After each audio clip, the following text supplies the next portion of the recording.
Acá tenemos otro comentario que dice Palestina libre. Claro que sí, primeramente Dios, eso sucederá en algún punto en el futuro y nuestros hermanos palestinos podrán vivir en paz y en seguridad en su propia tierra. Pues bien, pasemos entonces a la parashat del día de hoy, parashat Yeshayahu, capítulo 29, versículos del 1 al 24.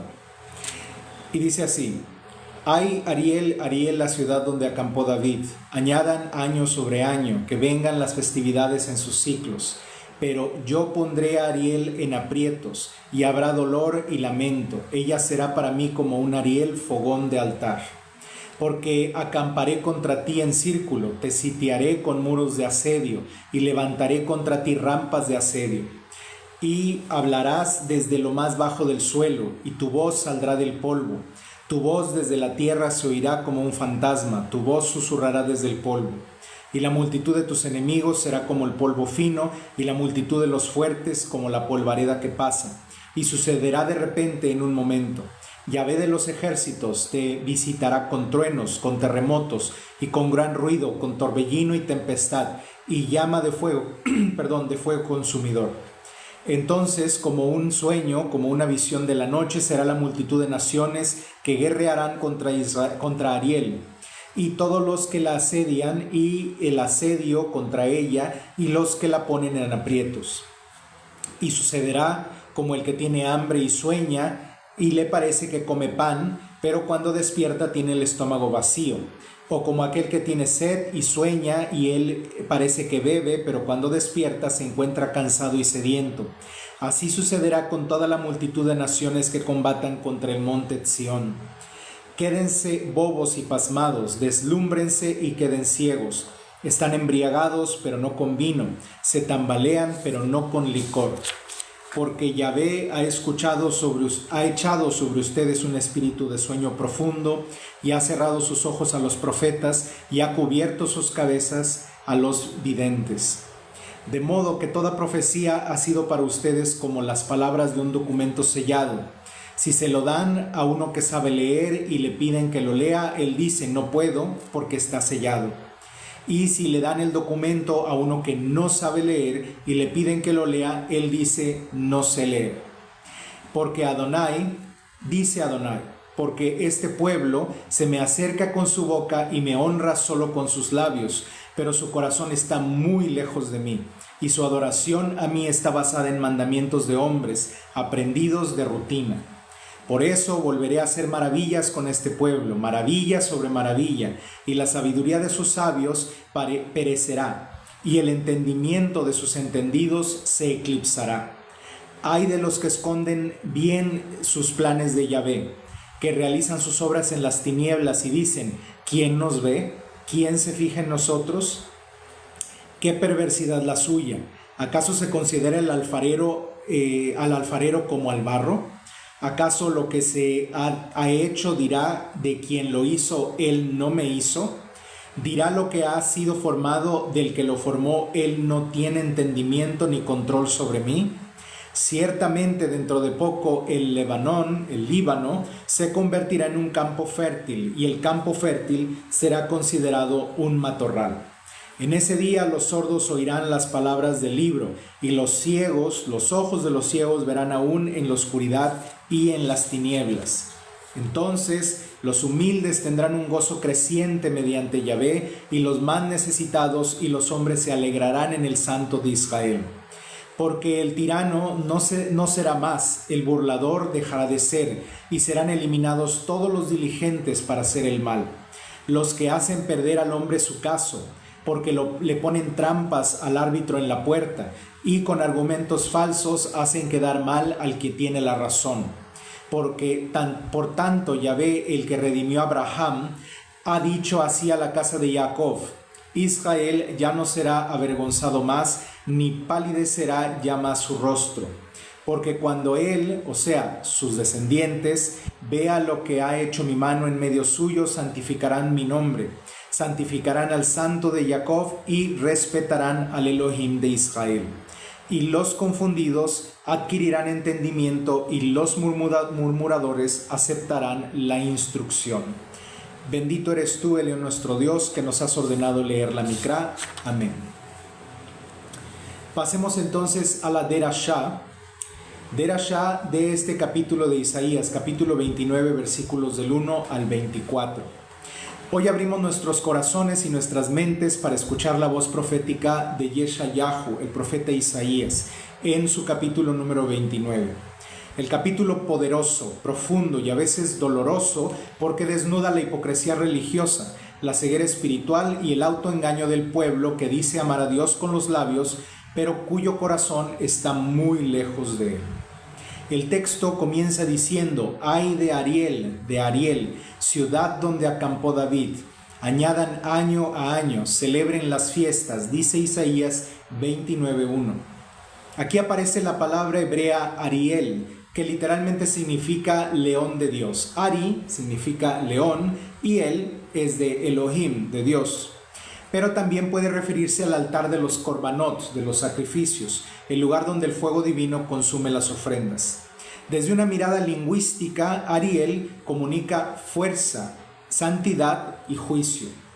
Es una metáfora de la ciudad de Jerusalén, la ciudad santa, pero también el centro de la corrupción espiritual y la falsedad religiosa, tanto en el pasado como en el presente. Desde la visión ebionita, Ariel simboliza el corazón del pueblo de Israel, el lugar donde debía arder el fuego puro de la Torá y de la emuná, es decir, de la fe, pero que se había transformado en un fuego extraño, contaminado por la hipocresía. Jerusalén, la ciudad del Beit HaMikdash, del templo, se había convertido en el escenario de rituales vacíos. Mucha liturgia, mucha palabrería, pero poca justicia, poca compasión y poca verdad. Así era en el pasado y así es hoy. Isaías continúa diciendo: yo pondré a Ariel en apertura, y será triste y lamentará, y será para mí como Ariel, dice Isaías 29:2. Elohim dice que Ariel será como Ariel, una frase profética enigmática. En hebreo repite el nombre para indicar ironía y contraste. La ciudad que debía ser el león de Dios se convertirá en un altar de sacrificio. El lugar de la adoración se convertirá en el lugar del juicio. Históricamente esto se refiere al asedio de los asirios sobre Jerusalén en los tiempos del rey Hizquiyahu, del rey Ezequías. Pero proféticamente Isaías ve algo más grande: el colapso moral de un pueblo que confía en su religión, pero no confía en Dios. Desde la mirada edionita, esto se proyecta también en el primer siglo, cuando Jerusalén nuevamente cayó, esta vez bajo el Imperio Romano, por no haber escuchado la voz del Maestro, de Yehoshua HaNotzri, Jesús de Nazaret, quien reprendió la misma hipocresía con las palabras de Isaías: este pueblo me honra con los labios, pero su corazón está muy lejos de mí, dice Mateo 15:8. Aquí vemos una línea directa entre Isaías capítulo 29 y las palabras del Maestro. Ambos denuncian el culto vacío, la religiosidad sin espíritu, la letra sin vida. Isaías continúa diciendo: será humillada tu voz desde la tierra y tu habla desde el polvo saldrá, y será tu voz como la de un fantasma desde la tierra, dice Isaías 29:4. Este lenguaje poético describe una voz apagada, debilitada, como si el alma misma del pueblo hablara desde una tumba. Es la imagen de una fe muerta. En el hebreo, el verbo usado implica debilitamiento progresivo. Es como una llama que se va apagando por la falta de oxígeno. En términos psicológicos, representa el colapso de la conexión espiritual. Cuando la religión se vuelve un hábito sin conciencia, el alma comienza a murmurar desde las sombras. Vive, pero no siente. Reza, pero no escucha. Adora, pero no ama. Desde una mirada científica y neuropsicológica, podríamos decir que el cerebro humano repite rituales como patrones automáticos.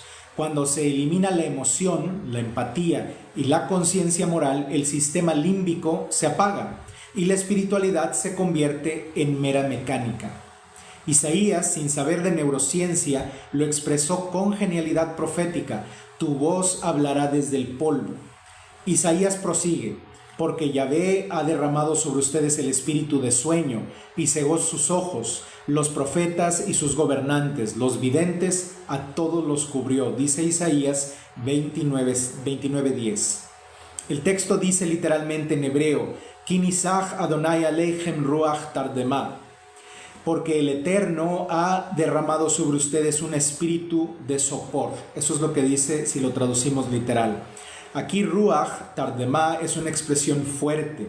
Tardemá es al mismo tiempo un término usado cuando Adonai hizo caer un sueño profundo sobre Adán antes de crear a Javá, a Eva, su compañera. En este caso, sin embargo, el sueño no produce vida, sino inconsciencia moral. El pueblo duerme espiritualmente. La Ruach o el Ruach, que debería ser inspiración profética, se transforma en neblinas. Y los profetas, que deberían ser los ojos del pueblo, se vuelven ciegos.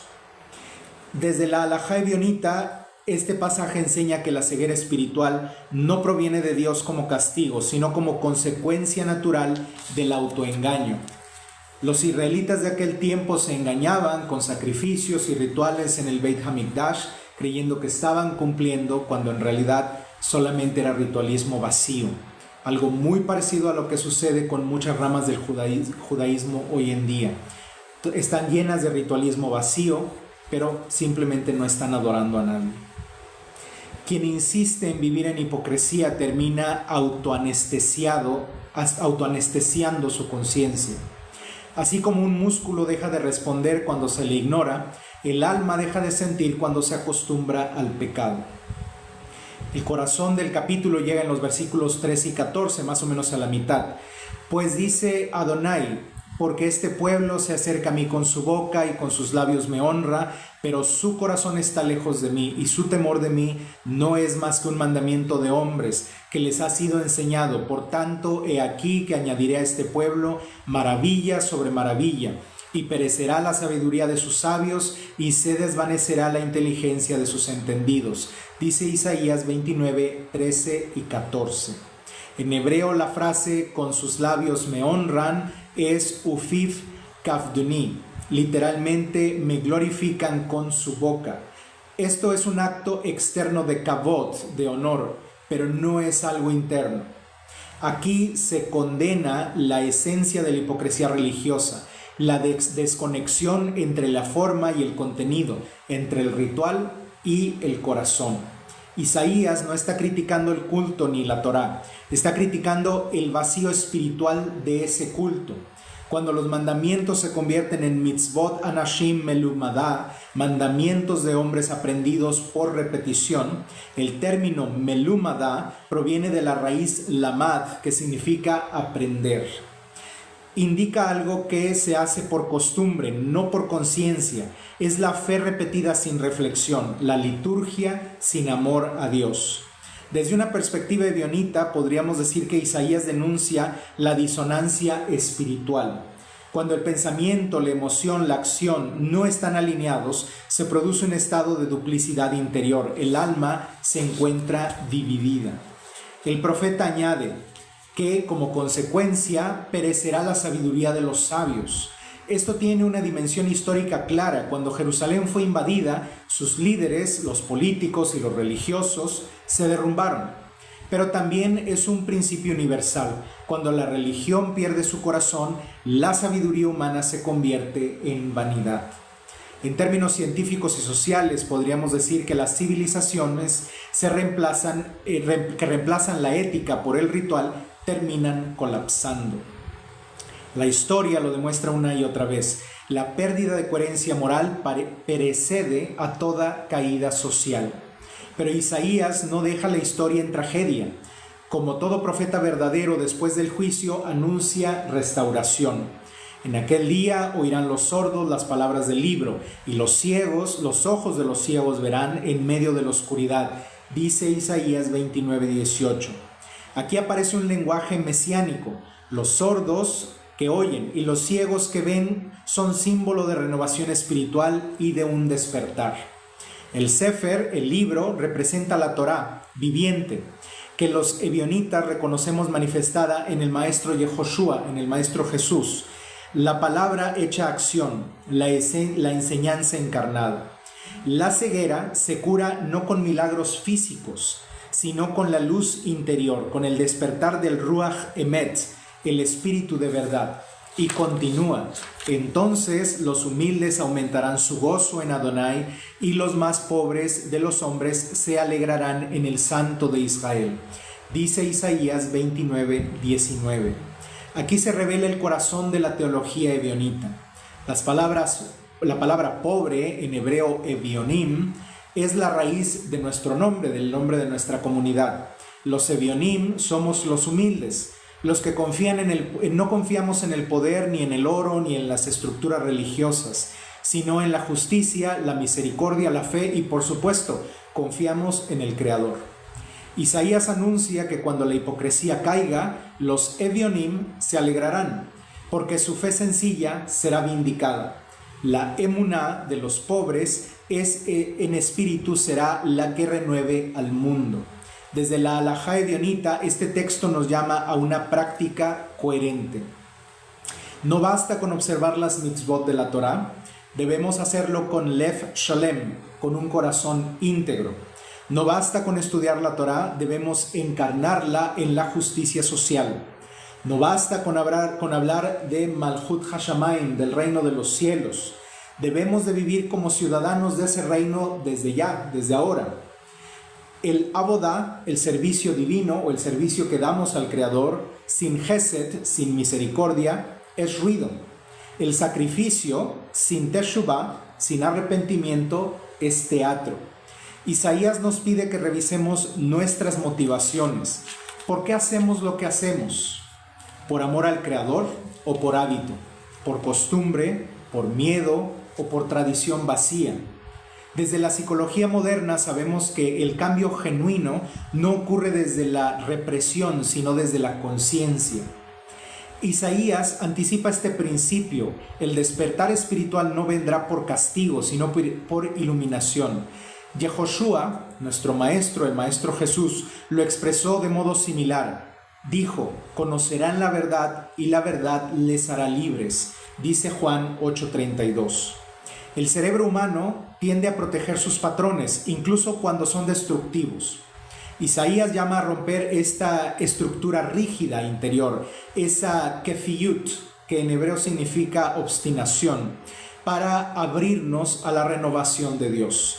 En términos científicos podríamos decir que Isaías propone una neuroplasticidad espiritual, reentrenar la mente y el corazón para percibir la realidad divina con claridad. Y el capítulo concluye diciendo: y los extraviados de espíritu aprenderán entendimiento, y los murmuradores aprenderán doctrina. Dice Isaías 29:24. Este versículo es profundamente esperanzador. En hebreo se usa ruach toim, espíritus errantes. No son personas malvadas, solo son gente desorientada. Isaías no está condenando a nadie, está educando. Los murmuradores, reganim, representan a aquellos que critican la verdad porque no la entienden. Pero incluso ellos, dice el profeta, aprenderán. El fin del juicio no es la destrucción, sino la educación espiritual universal. Desde la visión ebionita, este pasaje anticipa la restauración mesiánica, cuando el Ruach Elohim llene la tierra y la Torah viva sea comprendida por todos los pueblos sin hipocresías, sin templos de piedra, sino con templos de corazones limpios. Amigos, Isaías 29 nos confronta, nos dice que el verdadero enemigo no está allá afuera, sino aquí adentro y aquí. Es el ego religioso, el orgullo espiritual y la rutina que sustituye a nuestra pasión por Dios. El león no quiere apariencias, quiere autenticidad. No quiere sacrificios sin justicia, quiere compasión. No quiere templos majestuosos sin humildad, quiere corazones encendidos por el amor. Que aprendamos a no ser Ariel, el altar vacío, sino Ariel, el león de Dios, fuerte en verdad, humilde en espíritu y vivo en compasión. que cada palabra que pronunciemos sea una extensión del corazón, ese corazón que le dedicamos al Creador, que cada mitzvah que cumplamos sea un acto de justicia y que cada día seamos menos ciegos, menos dormidos, menos hipócritas y más despiertos a la Or HaEmet, la luz de la verdad. Amén Ken Yehi Ratzon.